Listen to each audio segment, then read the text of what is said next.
Chapter 104. Jin Gomryung was dumbfounded as he looked at Chongmyung.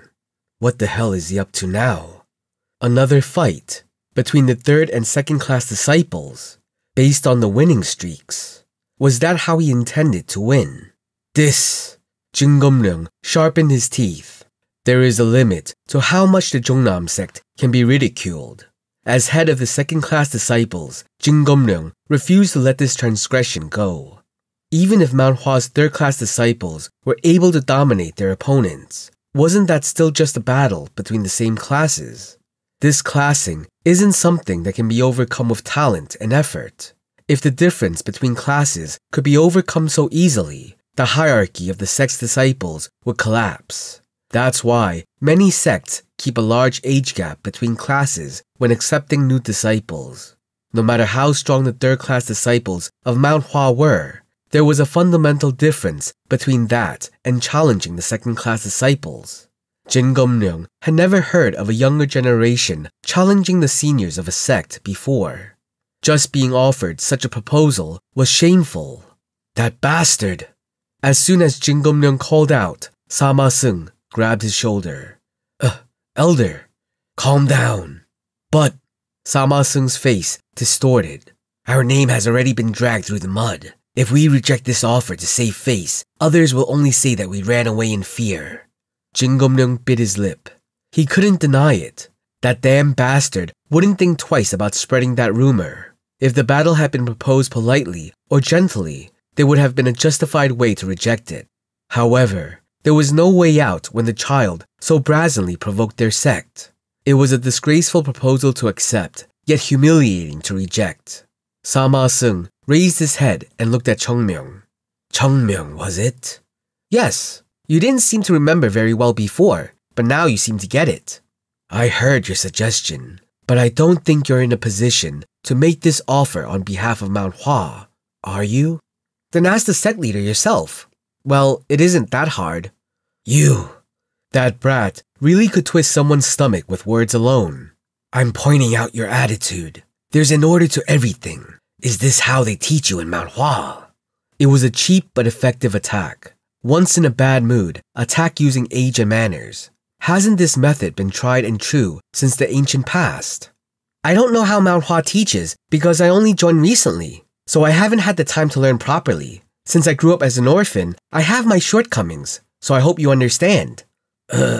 Suddenly mentioning his parents. Then what am I supposed to say? Chongmyung stared at Hwang Munyak while Sama Seung tried to find some other way to push him down. How about it? It seems fine. But there are only people from Mount Hua in the Jongnam sect here. We need an objective judgment. Someone to take our side. With the officials of Shangxi present, Jongnam must strive for victory at all costs. They can't afford to step down, or else they'd be disgraced as cowards who are afraid of losing to their opponents. Hwang Munyak coughed and asked while looking at the crowd, What do you think? Regardless of what is fair or not, we would love to see more spars. Actually, I want to see how well the third-class disciples can hold their ground against the second-class disciples. It's very exciting. Hwang Munyak nodded his head. Of course the audience would agree. This would take the fighting to the next level. By asking a third-class disciple to face a second-class, one could see how strong the disciples really are. I'm looking forward to it, young disciple. Chongmyung nodded his head. So the audience has given permission. Sect leader, how about you? Hyunjong looked at Chongmyung with a puzzled expression. What is he doing? Hyunjong asked Eungum for help. Allow him, sect leader. Allow? You think I should allow this nonsense? He's a smart child. Eungum spoke firmly. Maybe this sounds exaggerated, but I've never felt that child to be foolish or immature. In fact, there are times when it seemed like he was teasing me or trying to pull one over my head. Didn't sect leader also admit that this boy has a certain depth to him? Sure, but... Clearly, that was the case with Chongmyung. He was like an old man wearing the mask of a child. There is no way such a child could act ignorant suddenly. I'm sure that he has an answer ready, so please allow it. Above all else, Eungum smiled and spoke.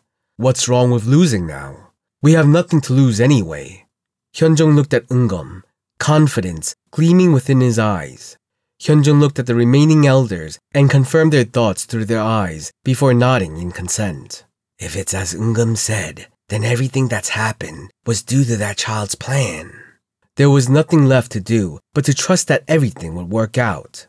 Hyunjung wondered if he was expecting too much from a child, but Mount Hua truly had nothing to lose.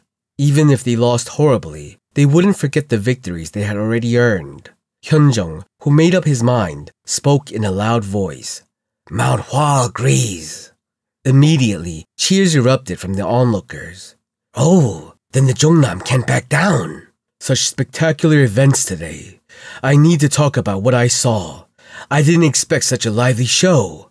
Mount Hua is Mount Hua after all. No wonder it's said to be the most prestigious sect. There may be ups and downs, but there's no downfall. Hwang Munyak smiled bitterly as he heard the change in the crowd's attitude. Bat-like bastards. But this was the nature of a merchant and the general reaction of most people. Isn't it human nature to want to befriend powerful and promising figures? In other words, Mount Hua was starting to look like a place worthy of risk and trade. Then, how will the Jongnam sect react? Personally, Hwa Munyak would never accept this offer because there were no benefits to be won, but much to lose. But what if he was in Sama Seung's position? I would accept. Unlike merchants, a martial arts sect cannot simply withdraw. This was because of their self-esteem and pride. It was impossible to retract their tail and cower away after receiving such an advantageous offer from a sect that's weaker than themselves. So naturally, we agree as well. That's right. They would obviously come out. Hwa Munyak looked at them with excitement. Yoonjung sprinted up with a terrified face and grabbed Cheongmyeong before dragging him along. What's wrong with you? When Cheongmyeong protested, Yoonjung pulled him to the corner and softly asked, Brat, what are you up to? What? How can we defeat the second-class disciples? They're the second-class disciples of the Jongnam sect. Jingomryung, the best in Shaanxi. Oh, really? No way. Do you really think we can beat them? Are you saying we got that much stronger? Sahyung, huh? Do you think people should have a conscience? I rescued a drowning man, and now he wants to fight someone that's armed with a club in hand. What? You think you could win? No. I was just asking. Yoonjung was excited and hopeful, just a little bit. Don't even dream about it. You won't win. Especially over Jingomryung. If it was any other disciples, maybe it was worth a try. Well, that wouldn't be easy either. But if Jingomryung steps forward, none of the third-class disciples would be able to do anything. What Cheongmyeong taught would work on those of the same age, but the difference was too great when fighting someone older and more experienced. Then what are you going to do? Cheongmyeong chuckled. The plan is simple. Elimination match. Sama Seung said firmly. It's obvious what they're planning. They want to whittle down our strength by cycling through the disciples in order to score at least one victory against us. After battling 9 times in a row, their last competitor will be able to secure an easy victory over an exhausted disciple. Sama Seung immediately recognized what was happening. The victor continues to fight. In other words, those who don't lose can't step down. If they continue to win consecutively, they will drain all of their stamina. Maybe he assumed that Jingomryung would lead the charge. Jingomryung takes the lead. After 9 of the third-class disciples came out, he would be exhausted and out of stamina. Finally, Cheongmyeong would come and defeat the tired Jingomryung. 9 defeats and only 1 victory. But this one win would be worth more than all 9 defeats. The fact that Jingomryung of the Jongnam sect was defeated by Mount Hua's third-class disciples would spread. Sama Seung ground his teeth. Such a sneaky bastard. Shaking his head, he looked at Jingomryung. You know what you have to do. Jingomryung. Without losing, over 10, over 20. I will deal with as many as you like. No. Huh? Sama Seung shook his head. There's no need for you to jump into their trap. Jingomryung showed a look of disgust. But what pride is there in willingly jumping into your enemy's trap? people will only discuss how those third-class disciples toyed around with you. Jingomryung bit his lip. That made sense. This match was strange from the start and could be interpreted that way. You will go last. Yes, I understand. The first. Sama-sung turned his head. You beg. You go. Yes, Elder. I will not disappoint you. It's alright even if we don't win every match. Defeat as many as you can until you run out of stamina. Once you feel exhausted, simply surrender and return. Never fall under their swords. Do you understand? Yes. Sama-sung gnashed his teeth. It was best if Yubek defeated everyone. If he's unable to, at the very least, they should finish by only sending out 2 people. Then, Jong So-han. Since Gumryung can't go out, he's the next best. Lee Sung-baek has been strong lately as well. At that moment, he heard a bizarre whistling sound and looked at the stage. What? And Sama-sung saw it. Chongmyung, who had been dragged away by someone to talk to, walked out on stage with a wooden sword draped over his shoulder. Plan? What plan? Hurry and come get beaten. I'm the plan. Chongmyung smiled as he lowered his head. I will make this day you can never forget, Jongnam Sect. It was a calm but bold declaration.